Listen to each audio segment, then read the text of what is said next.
भगवान श्री गणेश हम सदैव ऐसी वाणी सुने जो हमें सुख दे तथा बुराइयों से हमेशा हमें दूर रखे। हमारा जीवन भलाई के कामों में व्यतीत हो। हम सदा भगवान की पूजा में लगे रहें। बुरी बातों की ओर ले जाने वाली बातों से सर्वदा हम दूर रहें।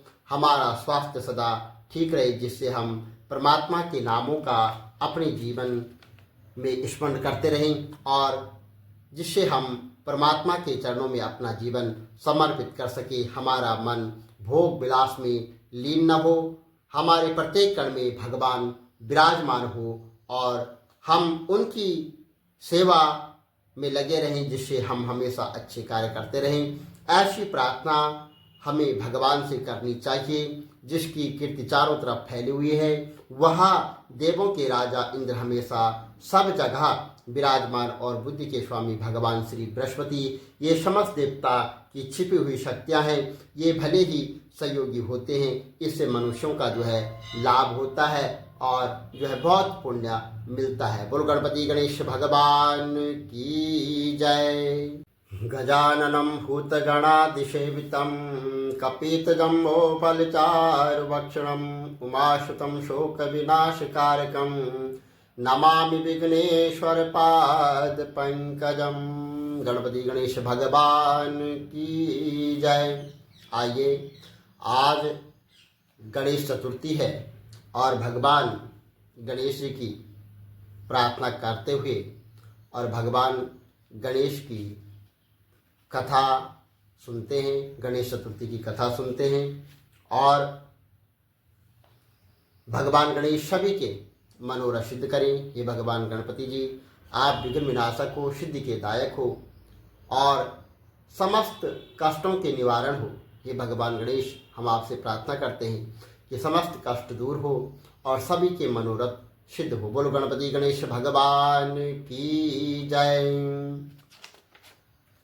हरि ओम। संकटनाशक गणेश चतुर्थी व्रत कथा।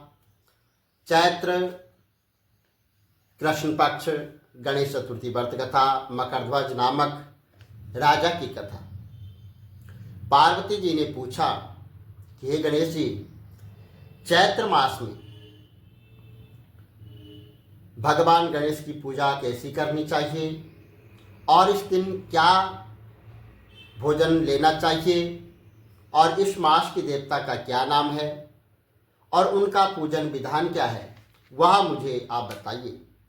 तो गणेश जी ने कहा कि हे महादेवी, चैत्र कृष्ण चतुर्थी को विकट नामक गणेश की पूजा करनी चाहिए और सारे दिन बढ़ते रहकर रात को षोडशोपचार से पूजन करना चाहिए और ब्रह्मभोज के बाद स्वयं व्रती को पंचगव्य यानी गौ का गोबर, दूध, मूत्र, दही, घी वहाँ उनका पान करना चाहिए और स्या संकट नाशक जो व्रत है, इस दिन शुद्ध घी और बिजोरे नींबू से हवन करना चाहिए और बांझ स्त्रियां भी पुत्रवती होती है।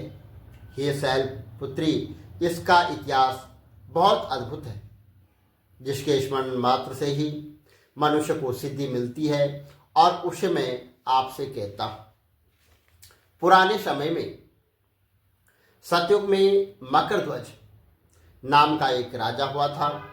वह प्रजापालक थे और उनके राज्य में कोई भी निर्धन नहीं था।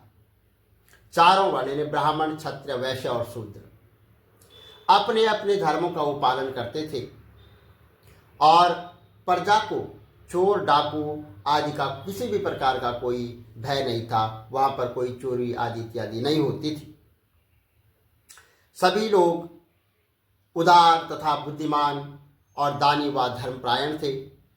यह सब कुछ होते हुए भी राजा को पुत्र की प्राप्ति नहीं हुई और कुछ समय पश्चात महर्षि यज्ञवल्क्य की कृपा से उनको एक पुत्र की प्राप्ति हुई। राजा का कार्यभार मंत्री पर छोड़कर राजा अपने पुत्र का पालन पोषण करने में लग गए। राजा शासन हाथ में आ जाने से मंत्री धर्मपाल धनवान हो गया। मंत्री के 5 पुत्र हुए। मंत्री के पुत्रों का धूमधाम के साथ वहाँ विवाह हुआ और मंत्री के 5 पुत्र हुए और उनका जो है बड़ी अच्छी तरह से वहाँ पर विवाह लगन हो गया और वह जो है धन का उपभोग करने लग गए। सबसे छोटे पुत्र की बहू जो है वह अत्यंत धर्मपरायण थी, यानी बहुत ही ज़्यादा जो है धर्म को मानने और कर्म को करने वाली थी। चैत्र कृष्ण पक्ष चतुर्थी के पर उसने भक्तिपूर्वक गणपति जी की पूजा की और ऐसा देखकर उसकी सास ने कहा, अरे क्या ये तंत्र मंत्र करती रहती है, मेरे पुत्र को वश में करने का उपाय करती है क्या। बार बार रोकने पर भी जब बहू न मानी तो सास ने कहा कि मैं पीट कर तुझे ठीक कर दूंगी, तब तू ये सब बातें जो है मेरी मानेगी। और जब जो है मुझे यह पसंद नहीं है तो बहू ने कहा कि मैं संकट नाशक जो है भगवान गजानन का व्रत कर रहा हूँ और यह व्रत जो है बहुत फलदायक होता है। यह सब पोतों की बात सुनकर उसने अपने पुत्र से जो है कहा कि हे पुत्र, जो तुम्हारी बहू है वो जादू टोना कर रही है और मेरे कई बार मना करने पर भी वह जिद के कारण नहीं मान रही है। इसे मार पीट कर ठीक कर दो। मैं गणेश को नहीं जानती, ये कौन है? हम राजघराने के लोग हैं और हमारी किस विपत्ति को यहाँ नष्ट करेंगे। माता के कहने पर पुत्र ने बहू को मारा पीटा और मार पीट कर सहकर भी बहू ने व्रत को नहीं छोड़ा और वो व्रत जो है करते रहे। और जब जो है तो पूजा के बाद जो है तो भगवान गणेश जी से उसने प्रार्थना की कि हे गणपति, हे भगवान विघ्न विनाशक, हे सिद्धिदायक, मेरे सास ससुर को कोई ऐसा कष्ट दीजिए जिससे उनके मन में आपके प्रति जो है आस्था जाग जाए। ऐसा जो है बहू ने भगवान गणेश जी से जो है प्रार्थना की, उनकी आस्था जो है जागृत हो जाए, क्योंकि उनकी जो है किसी भी भगवान में कोई भी आस्था नहीं है। भगवान विश्वात्मा गणपति जी उसी समय राजकुमार का अपहरण कर मंत्री धर्मपाल के महल में छिपा कर वहां पर उनको रख दिया। उसके वस्त्र आभूषण उतारकर राजमहल में फेंक दिए और स्वयं जो है अदृश्य हो गए। ऐसा जो है तो मतलब देखकर राजा ने अपने पुत्र को शीघ्रता से पुकारा और लेकिन कोई उत्तर नहीं मिला। मंत्री के महल में जाकर उन्होंने पूछा, राजकुमार कहाँ चला गया? किसने यहाँ बुरा कार्य किया है? हाय राजकुमार कहाँ चला गया? तो मंत्री ने कहा कि हे राजन, राजकुमार कहाँ चला गया है इसका मुझे कोई भी पता नहीं है। अभी अभी स्थानों में खोज करवाता हूँ। इसके बाद राजा ने अपने नौकर और अंगरक्षकों और मंत्री आदि को अपने पुत्र का शीघ्र पता लगाने के लिए जो है कहा और राजा का आदेश पाकर वे सभी लोग सभी स्थानों में खोज और देखभाल करने लग गए। जब कहीं भी पता न लगा तो उन्होंने राजा से डरते हुए कहा कि महाराज, अपहरणकारियों का कहीं पता नहीं चला है, राजकुमार को आते जाते किसी ने नहीं देखा है। ऐसा सुनकर राजा ने मंत्री को बुलवाया। राजा ने मंत्री से पूछा कि राजकुमार कहाँ है, मुझे सच सच बता दे, वरना मैं तुम्हारा वध कर डालूंगा और तुम्हारे कुल को मैं नष्ट कर दूंगा, यानी खत्म कर दूंगा। तुम जो है तो राजकुमार का मुझे पता बता दो।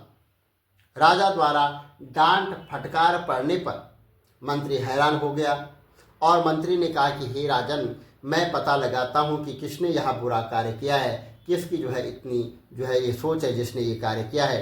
धर्मपाल ने महल में आकर अपनी पत्नी और पुत्रों तथा सभी बहुओं से पूछा कि यह कर्म किसने किया है। यदि राजकुमार का पता नहीं लगा तो राजा मेरे वंश का नाश कर देंगे। आप जो है तो अपने ससुर की बात सुनकर छोटी बहू ने कहा कि हे दादाजी, आप जो है इतनी चिंता क्यों कर रहे हो?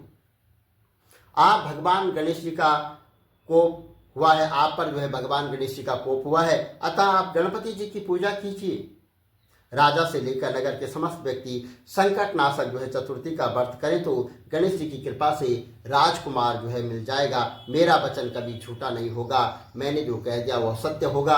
आप गणपति जी का व्रत रखिए, गणेश चतुर्थी का व्रत रखिए, संकट नाशक व्रत रखिए, आप जो है तो मतलब राजकुमार को जो है आप मिल जाएगा राजकुमार आपको। तो यहाँ जो है तो तुम जो है तो मतलब कोई भी बात नहीं मानते थे, तो भगवान गणेश जी की कृपा से आप जो है तो इस व्रत को रखो, क्या पता जो है राजकुमार मिल जाएगा। तो ससुर ने हाथ जोड़कर कहा कि हे बहू, तुम धन्य हो, तुम मेरे तथा मेरे कुल का जो है तो उद्धार कर दोगे। तब राजा सहित सबने प्रजाजनों ने भगवान गणेश जी की प्रसन्नता के लिए संकट नाशक जो है गणेश चतुर्थी का जो है व्रत करना प्रारंभ किया, और इस व्रत से गणेश जी जो है प्रसन्न हो गए। सब लोगों के समक्ष शीघ्र ही उन्होंने राजकुमार को जो है प्रकट कर दिया, और ऐसा देखकर नगरवासी आश्चर्यचकित हो गए, और राजा के हर्ष की तो कोई सीमा नहीं रही। सब लोग बहुत प्रसन्न हुए। राजा ने कहा कि हे विघ्न विनायक, आप धन्य हैं, और मंत्री की कल्याणी पतोह को भी धन्य है, जिनकी कृपा से मेरा पुत्र ने जो है मिल गया। यानी जो है तो मंत्री की कल्याणी बहू को भी जो है बहुत धन्यवाद है, जिसकी कृपा से मेरा पुत्र मुझे मिल गया। अतः समस्त जन इस संतानदायक व्रत को सदैव विधिवत करते रहें। भगवान श्री कृष्ण जी ने कहा कि हे राजा युधिष्ठिर, तीनों लोकों में इससे बड़ा न कोई दूसरा व्रत है। आप भी अपने कलेशों के निवारण हेतु इस व्रत को अवश्य कीजिए।